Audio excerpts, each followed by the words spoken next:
ইমাম হাসান বসরি রহমতুল্লাহি তাআলা আলী বলেন, কুকুরের মধ্যে 10টি উত্তম স্বভাব রয়েছে।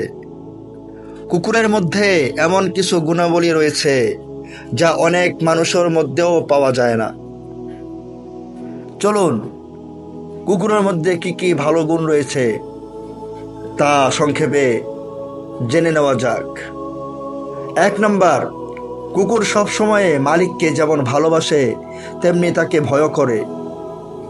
এমনিভাবে একটা মুমিন ব্যক্তির মধ্যেও এই গুণাগুণ থাকাটা দরকার, কারণ তারা আল্লাহর ব্যাপারে যেমন ভয় রাখবে তেমন আল্লাহ তাআলার উপরে তাদের জান্নাতের আশাও থাকবে। নাম্বার 2, কুকুরের জন্য থাকার কোনো আলাদা স্থান থাকে না। যদি কেউ কুকুরকে ভালোবেসে তার জন্য কোনো স্থান বানিয়ে দেয় সেটা ভিন্ন কথা, কিন্তু সাধারণত সে সাধারণ স্থানেই থাকে, কোনো স্থায়ী ঠিকানা তার নেই। তেমনিভাবে একটা মুমিন ব্যক্তি যে এই পৃথিবীতে স্থায়ী বলে কিছুই নেই এমনভাবে তার থাকা প্রয়োজন, কারণ পৃথিবীটা ক্ষণস্থায়ী। এই শিক্ষাটা আমাদের কুকুর থেকে গ্রহণ করতে হবে।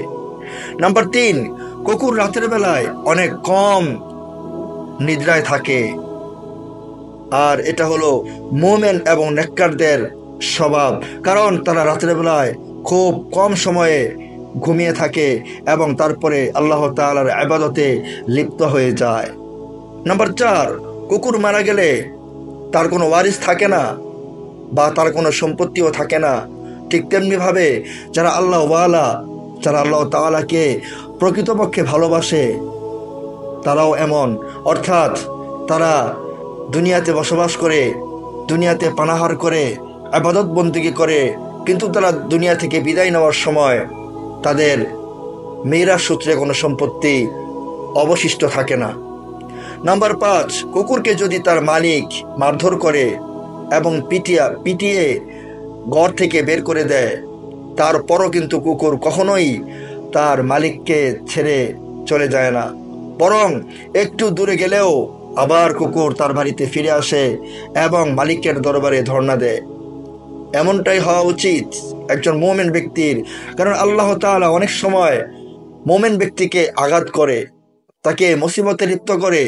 সেজন্যে একজন মুমিন ব্যক্তি কখনো আল্লাহ তাআলার দরবার থেকে নৈরাশ হয় না, আল্লাহ তাআলার দরবার ছেড়ে অন্য কোথাও চলে যায় না। নাম্বার 6, কুকুর সামান্য খাবার ও সামান্য স্থানেই অনেক আনন্দ বোধ করে। এটা সত্যি আল্লাহ তাআলার ওই সমস্ত মানুষের সিফাত যারা অত্যন্ত বিনয়ী এবং যারা অল্পে তুষ্টি অর্জন করতে ভালোবাসে। নাম্বার 7, যদি কুকুরকে কেউ মারে, তার স্থান থেকে বের করে দেয়, তাহলে সেই লোক চলে যাওয়ার পর কুকুর আবার তার স্থানে ফিরে আসে। এটা হলো একজন প্রকৃত আল্লাহ ওয়ালা এবং মুমিন ব্যক্তির গুণ। নাম্বার 8, যদি কুকুরকে অপমান করে দূর দূর করে তাড়িয়ে দেওয়া হয়, তাহলেও কুকুর এটা সহ্য করে নেয়, এর কোনো প্রতিবাদ করে না।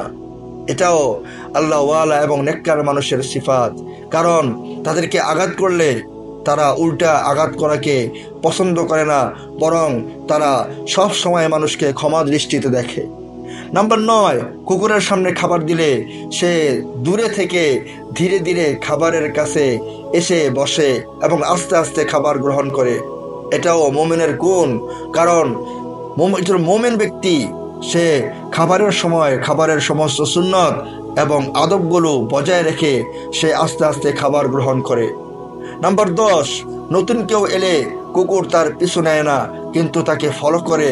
একজন মুমিন ব্যক্তি তার মধ্যেও এই গুণাগুণটা রয়েছে, কারণ সে সর্বদা আল্লাহ তাআলার ইবাদত করে, আবার নিজের কোনো ভুল হচ্ছে কিনা বা কোনো গুনাহ হচ্ছে কিনা সেটাও লক্ষ্য রাখে। সম্মানিত দর্শক, এই কুকুরের গুণগুলো যদি কোনো মানুষ নিজের মধ্যে বাস্তবায়ন করতে পারে, তাহলে সে দুনিয়া এবং আখিরাতে সফলতা অর্জন করতে পারবে। যদি আমার ভিডিওটি আপনাদের ভালো লাগে তাহলে অবশ্যই আমার চ্যানেলটি সাবস্ক্রাইব করবেন। ধন্যবাদ।